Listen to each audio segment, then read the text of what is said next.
Welcome to Biology Bytes academy.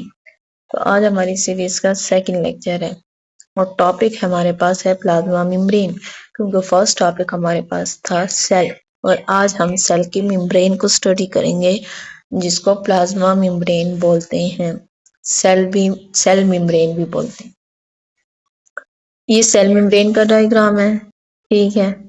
आप थोड़ा सा इसको स्टडी कर लें। ये सेल मेम्ब्रेन है, ये फास्फोलिपिड बाई लेयर की बनी हुई। कैसे? मतलब कि ये 2 लेयर्स हैं हमारे पास, इनमें कुछ प्रोटीन इम्बेडेड होंगे, गड़े होंगे, जो हमारे पास एक्टिव ट्रांसपोर्ट और पैसिव ट्रांसपोर्ट का काम भी करेंगे। ठीक है, यहाँ से जो लार्ज मॉलिक्यूल हैं वो यहाँ से ऐसे गुजरेंगे, जो ऑक्सीजन है और कार्बन डाइऑक्साइड है, CO2 है या वो मॉलिक्यूल है वो यहाँ से गुजरेंगे। ये प्रोटीन है जो स्कैटर्ड है, फैले हुए हैं जगह जगह पे। और ये ग्रीन कलर के आपको जो छोटे छोटे नजर आ रहे हैं ये कार्बोहाइड्रेट्स हैं। और ये जो येलो नजर आ रहे हैं, ये जो येलो नजर आ रहे हैं ये हमारे पास क्या है? ये जो येलो हमें नजर आ रहे हैं ये हमारे पास कोलेस्ट्रॉल है। और ये जो आपको नजर आ रहे हैं फिलामेंट्स ऑफ द साइटोस्केलेटन, ये और ये भी 3 टाइप के होते हैं। एक होते हैं इंटरमीडिएट फिलामेंट्स, एक होते हैं माइक्रोट्यूब्यूल्स और एक होता है एक्टिन फिलामेंट। इंट्रोडक्शन की अगर हम बात करें प्लाज्मा मेम्ब्रेन की, ये सेलेक्टिवली परमेएबल होती है, ये सेलेक्टिव चीजों को अंदर आने देती है। सही है। ये प्लाज्मा मेम्ब्रेन क्या है? Outer living boundary of the protoplasm. अब प्रोटोप्लाज्म क्या है? प्रोटोप्लाज्म है साइटोप्लाज्म प्लस न्यूक्लियोप्लाज्म। अब ये न्यूक्लियोप्लाज्म क्या है? न्यूक्लियोप्लाज्म मतलब कि सेल न्यूक्लियस जो है उसके अंदर का मटेरियल, न्यूक्लियर इन्वेलप है, उसके अंदर का मटेरियल जो हमारे पास है वो क्या है? हमारे पास न्यूक्लियोप्लाज्म। सही है। साइटोप्लाज्म प्लस न्यूक्लियोप्लाज्म हमारे पास प्रोटोप्लाज्म बन जाता है। अगर हम न्यूक्लियस को हटा देते हैं तो वो सारा क्या है? जो फ्लूइड होता है जेली लाइक, वो क्या है हमारे पास? साइटोप्लाज्म। अप्रोक्सीमेटली 7 नैनोमीटर थिक होती है और ये इलेक्ट्रॉन माइक्रोस्कोप से देखी जाती है। सेल कंपोजिशन की बात करें तो इसमें प्रोटीन 60 to 80% होते हैं, लिपिड्स इसमें 20 to 40% होते हैं। ठीक है, मेनली फास्फोलिपिड कोलेस्ट्रॉल। फास्फोलिपिड क्या है? फास्फेट। फास्फो क्या है? फास्फेट ग्रुप होता है जिसमें फास्फोरस और ऑक्सीजन से बना होता है।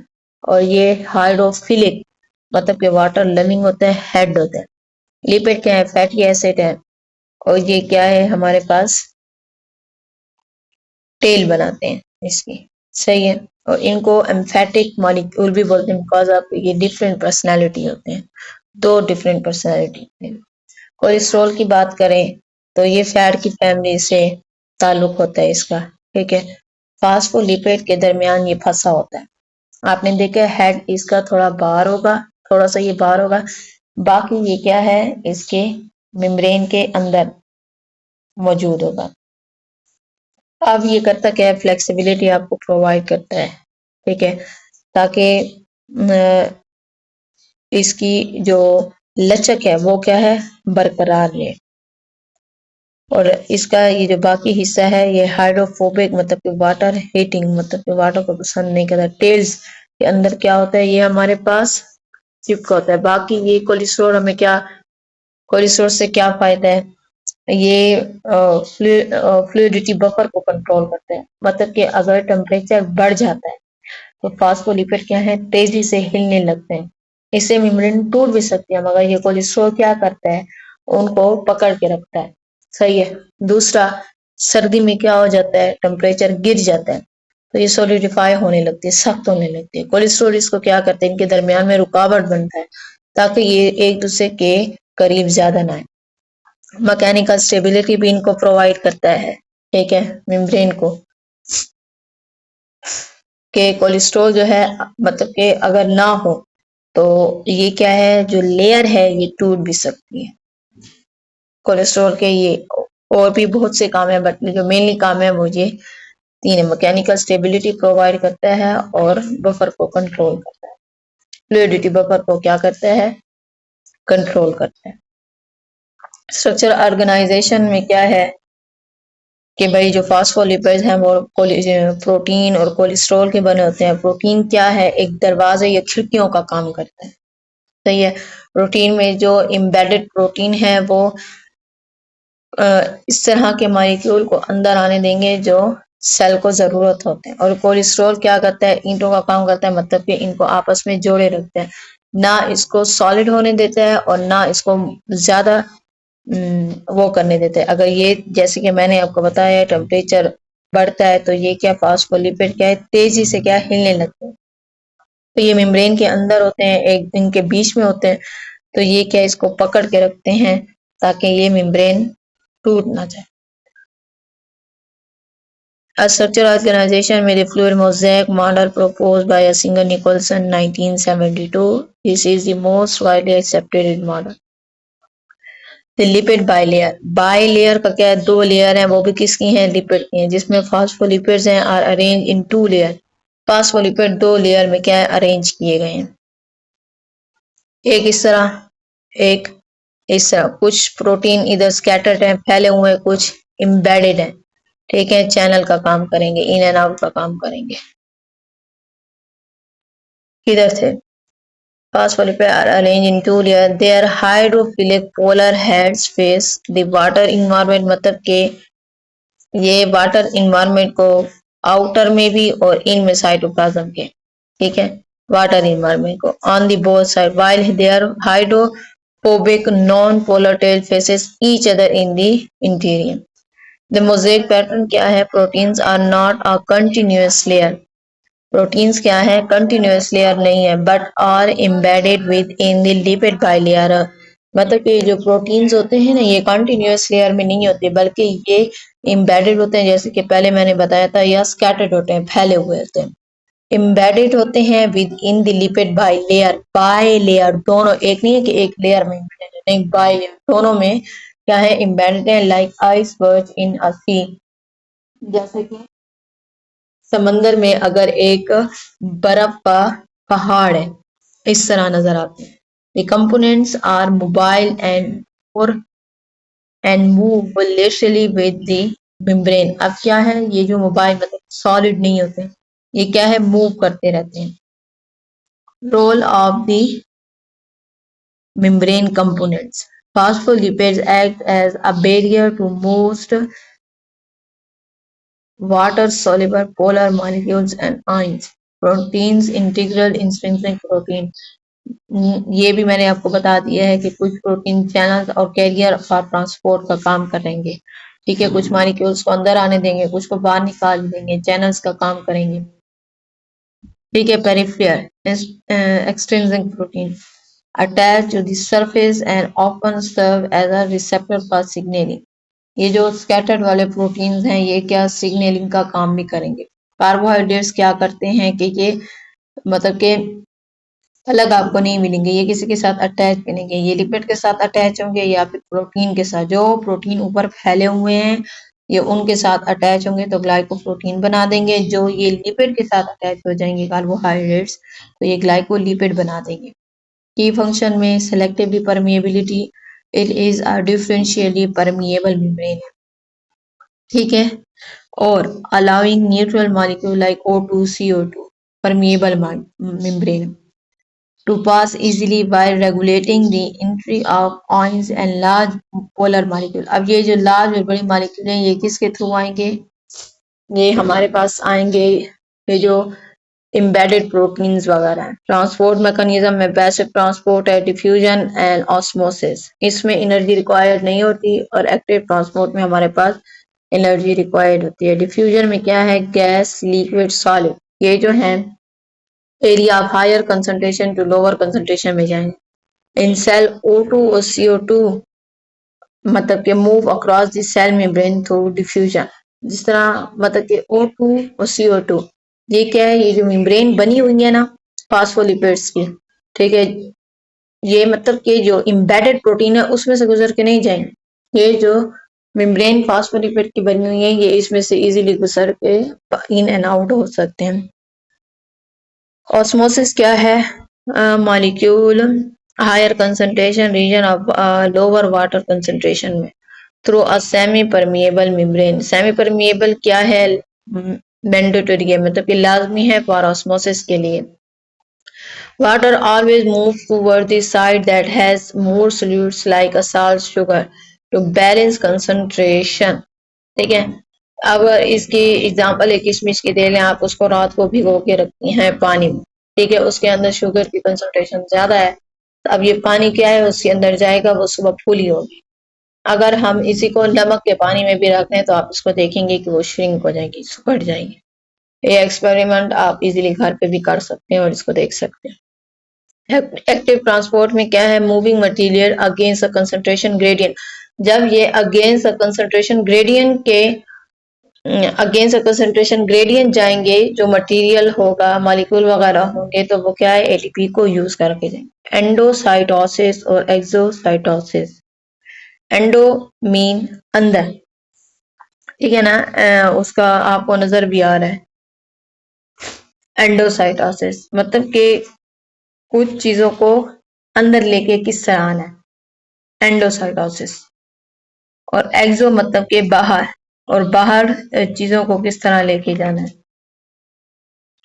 अब यहाँ पे आप देख रहे हैं endo and exocytosis taking in material by infolding the membrane, phagocytosis for solids, और पीनो से भी आपको पता है, पिनोसाइटोसिस मतलब कि जो हमारे पास एक्स्ट्रा फ्लूइड वगैरह होते हैं तो वो किस तरह इंटर होंगे। अब ये हमारे पास प्लाज्मा मेम्ब्रेन होती है, और यही प्लाज्मा मेम्ब्रेन क्या होती है? सूडोपोडियम के थ्रू, मतलब कि सूडोपोडियम ये हाथ बनाते हैं, इस तरह किसी के हाथ या आप उंगलियों के थ्रू किसी चीज को उठाते हैं, उंगलियों से ये क्या करेगी? इस फूड वैक्यूल को अपने अंदर लेगी और फिर अपने अंदर सेल के अंदर कर लेगी। सेल के अंदर करके ये क्या है? फैगोसोम फूड वैक्यूल बन जाएगा। अगर पिनोसाइटोसिस करनी है तो इसी तरह एक्स्ट्रा सेलुलर फ्लूइड होता है, तो यही प्लाज्मा मेम्ब्रेन जो है ये क्या करेगी? इस तरह का इकट्ठी सूडोपोडियम एक्ट करेगी और फिर क्या? वेसिकल को अंदर लेगी। एक्सोसाइटोसिस में क्या होता है कि सेल मेम्ब्रेन है, ये किस तरह सेल मेम्ब्रेन एक चीज को अंदर और बाहर करेगी। इसमें क्या है कि newly formed vesicle containing waste. अब ये जो वेस्ट हमने बाहर निकलना होगा, कैसे? ऐसे तो नहीं कि सेल कोई जो वेस्ट होता है वो सेल साइटोप्लाज्म में ही फेंक देंगे, नहीं, उसको एक वेसिकल के थ्रू सेल मेम्ब्रेन से होकर बाहर रिलीज करेंगे। एक्स्ट्रा इंफॉर्मेशन मतलब कि जिस तरह हमने ये सीरीज स्टार्ट की थी कि ये 5 बुक्स हैं, तो अब जो इंफॉर्मेशन एक जैसी है उसको तो लिखने की जरूरत नहीं, जो एक्स्ट्रा इंफॉर्मेशन आ रही है जिस जिस बोर्ड में से वो लिखेंगे हम यहाँ। फेडरल बोर्ड में फ्लूइडिटी फैक्टर है। मेम्ब्रेन फ्लूइडिटी डिपेंड्स करती है फैटी एसिड की कंसंट्रेशन पे। जितने ज्यादा concentration of unsaturated fatty acid होंगे उतने फ्लेक्सिबल होंगे। एंजाइमेटिक रोल मतलब कि some membrane protein function as a enzyme. Some membrane, कुछ मेम्ब्रेन क्या होती हैं? Function as a enzyme such as adenylate cyclase. ये क्या है? Which converts ATP to cyclic AMP effector. अच्छा, इसको इफेक्टर एंजाइम बोलते हैं और साइक्लिक एएमपी बोलते हैं। अब ये किस तरह है कि एडेनिलेट, तो पहले आपको समझ दें कि ये ड्राइव फ्रॉम एडिनोसिन ट्राइफॉस्फेट, मतलब कि एटीपी जिसको बोलते हैं। एडेनिलेट किससे ड्राइव हुआ है? एडिनोसिन ट्राइफॉस्फेट मीन्स के 3 फॉस्फेट का मॉलिक्यूल होगा और ये हाई एनर्जी वाला होता है। सेल की एनर्जी करेंसी इसको बोलते हैं। साइक्लेज मतलब कि कुछ जो हमारे पास एंजाइम होते हैं या मॉलिक्यूल होते हैं वो लीनियर होते हैं, और वो साइक्लिक फॉर्म में जब आ जाते हैं तो उसको हम क्या करेंगे? साइक्लेज बोलेंगे। Adenylate cyclase that transfer ATP into a cyclic molecule called CAMP. CMP मतलब C cyclase, cyclic, A adenosine, M monophosphate और P pathway। ये भी हो सकते हैं, मोनोफॉस्फेट भी हो सकते हैं। मोनो मतलब एक। ये क्या करता है कि जो सेल के बाहर से जो जिस तरह का भी सिग्नल वगैरह आ जाता है या जो मॉलिक्यूल वगैरह वो सेल को उसकी लैंग्वेज में प्रोवाइड करेगा। ठीक है, इसका मेनली हमारे पास यही काम है। अब हम नेक्स्ट हमारे पास कौन सा है, एंटीजन प्रॉपर्टीज। एंटीजन प्रॉपर्टीज है मतलब कोई फॉरेन पार्टिकल अगर आ रहा है तो ये यहाँ पे पता चलेगा कि वो उसको अंदर आने देना है या नहीं आने। Protein acts as a antigen enabling the immune system to recognise foreign cells or determine blood types. ठीक है, permease integral proteins involve in regulating diffusion and active transport are specifically called permease। ठीक है, तो ये भी परमिएज क्या है, transport protein भी इसको बोलते हैं। वर्क इसका क्या है, स्पेसिफिक मॉलिक्यूल को सेल के अंदर या बाहर लेकर जाना। ठीक है, अमाइनो एसिड को मतलब कि क्या है कि सेल के अंदर लेके जाना और बाहर लेके जाना।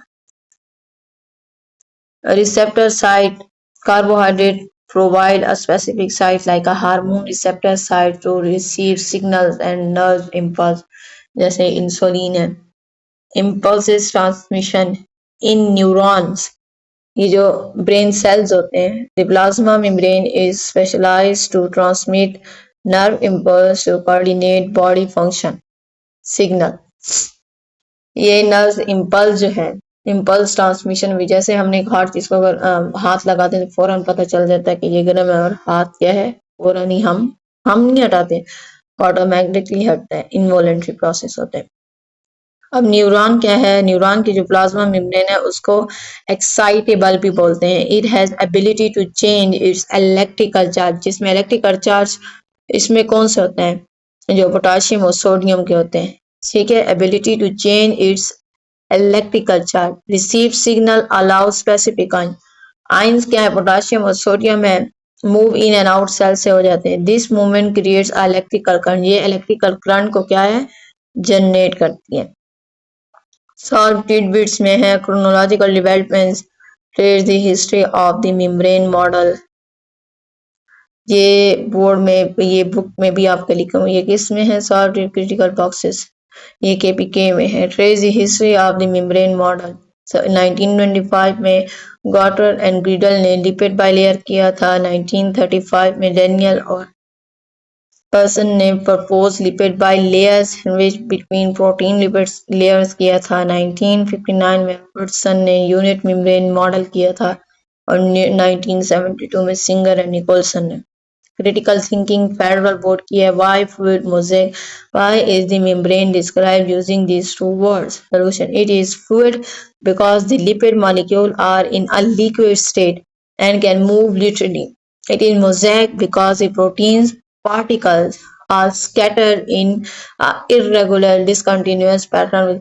मतलब कि जो प्रोटीन्स है ना, ये इनकी फिक्स पोजीशन नहीं है कि यहाँ चिपके हुए हैं, यहाँ चिपके हुए हैं, इस तरह नहीं है, स्कैटर्ड होते हैं, फैले होते हैं। और जो एम्बेडेड हमारे पास प्रोटीन्स होते हैं वो भी जगह जगह होते हैं, कोई एक मखसूस या स्पेसिफिक इनका पॉइंट नहीं होगा। ठीक है, इसके बाद हमारे पास केपीके बोर्ड की है। What happens if a cell loses the membrane? अगर सेल अपनी मेम्ब्रेन को लूज कर ले तो हट जाए तो क्या होगा? पीएच और आयन कंसंट्रेशन जो है would fail, the cytoplasm would leak out and this cell would eventually die. Federal board की बात करें क्रिटिकल थिंकिंग की, is the plant cell wall a semi-permeable boundary? No, the cell wall is a fully permeable porous. Porous होती है, सुराख होते हैं, allowing water dissolved fluids to pass freely, उनके कोई भी selectively नहीं होते। It is the plasma membrane that acts as the selectively permeable barrier. Bulk transport किसे बोलते हैं? सीन में बल्क ट्रांसपोर्ट का वर्ड आया।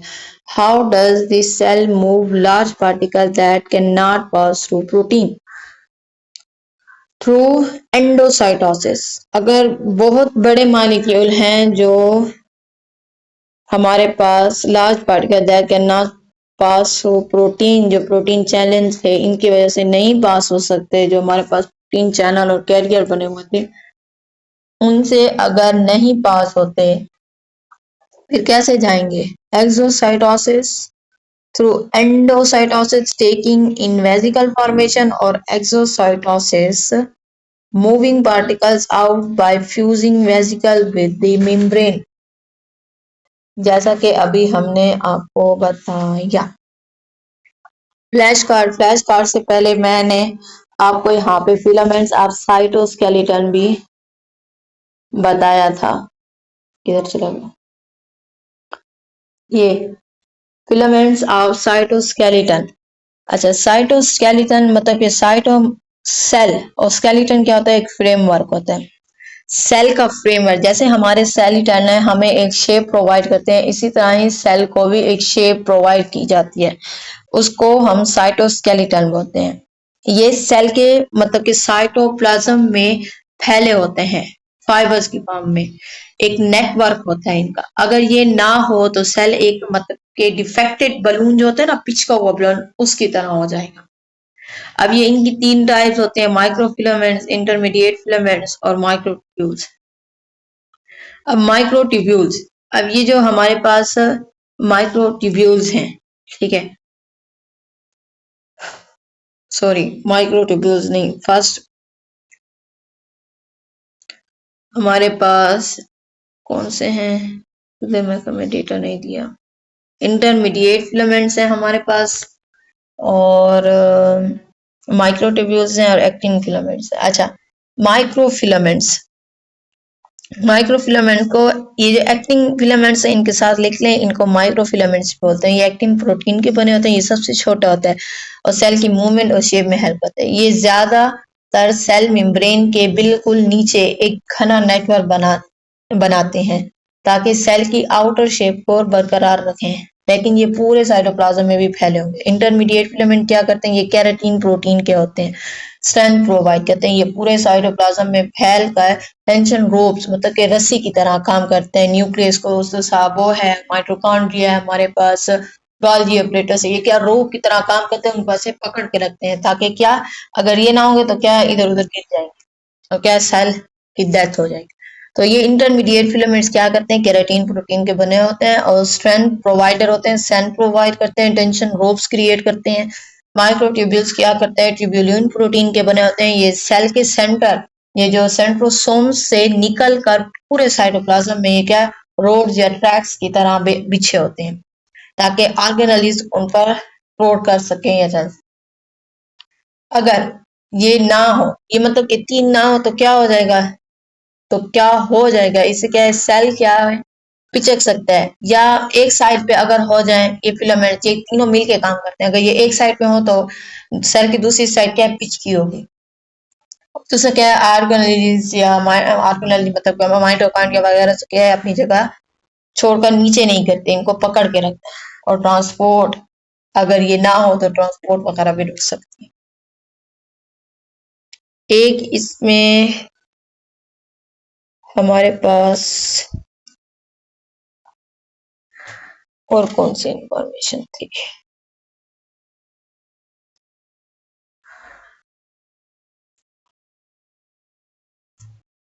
अच्छा एक्स्ट्रा है एरिथ्रो मतलब कि एनसीईआरटी में है,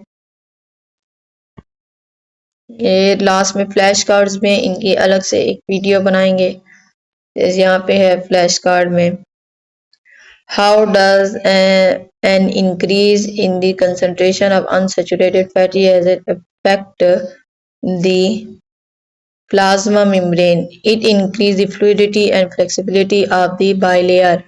What is the primary role of cholesterol within the phospholipid bilayer of animal cell? It stabilizes the lipid bilayer and regulates its fluidity. ठीक है, intrinsic integral protein that extend completely through the lipid bilayer, often providing transmembrane channels. ये हमारे पास क्या है, ये इन 30 to 40 flash card हम provide करेंगे next video में। Which membrane components act as cell surface marker? Cell surface marker for cell to cell recognition. Glycolipid and glycoprotein, ये cell marker भी होते हैं, सेल आईडी भी होते हैं, मतलब ये दूसरे आने वाले जो फॉरेन पार्टिकल्स होते हैं उनको भी रिकॉग्नाइज करते हैं। ठीक है, सेल टू सेल रिकॉग्निशन वाला प्रोसेस क्या है, ग्लाइकोप्रोटीन जो कार्बोहाइड्रेट शुगर लिपिड के साथ कंबाइन हो जाएंगे उसको ग्लाइकोलिपिड बोलते हैं, और जो कार्बोहाइड्रेट्स हमारे पास प्रोटीन के साथ अटैच हो जाएंगे उनको ग्लाइकोप्रोटीन बोलते हैं। इसमें एक फ्लिप फ्लॉप मूवमेंट होता है, फ्लिपलेज, वो एंजाइम यूज होता है, क्या है, जो फॉस्फेट होते हैं जो उनको अपनी जगह से या ऊपर से नीचे आना होता है या नीचे से ऊपर जाना होता है, तो वो मूवमेंट यूज करते हैं। ये एमसीक्यूज के लिहाज से कुछ पॉइंट्स हैं, इनको दोबारा नेक्स्ट वीडियो में 30 to 40 फ्लैश कार्ड्स में हम डिस्कस करेंगे। अभी के लिए अल्लाह हाफिज।